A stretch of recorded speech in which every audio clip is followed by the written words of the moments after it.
দেশীয় ফসল নিয়ে রান্না প্রতিযোগিতা। দেশীয় শাকসবজি ফসল যেমন খাম আলু, সজনে পাতা, নোটে শাক, বিভিন্ন জাতের কচু, ঝিঙে এবং ধীরে ধীরে মানুষের রোজগারে খাদ্য তালিকা থেকে হারিয়ে যাচ্ছে।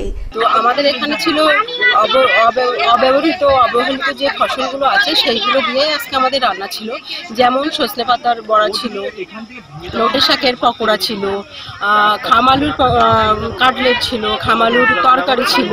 তাই তার আকর্ষণ ধরে রাখতেই আধুনিক খাদ্য সংস্কৃতির প্রতি আকর্ষণ এবং ঐতিহ্যবাহী খাবারের প্রতি উদাসীনতা মানুষের চোখে পড়েছে।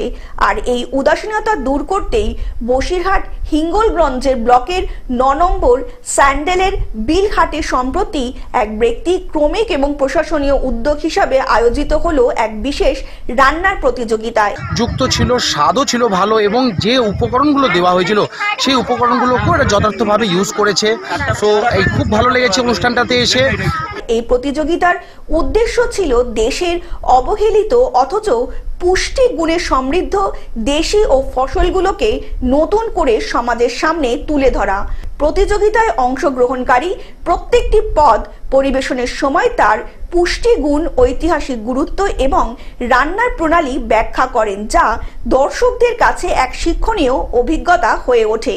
এই অনুষ্ঠানে উপস্থিত ছিলেন উদ্যোক্তা শাহরুখ আলী, রিজু দে, অনির্বাণ ব্যানার্জি সহ একাধিক বিশিষ্ট ব্যক্তিবর্গ।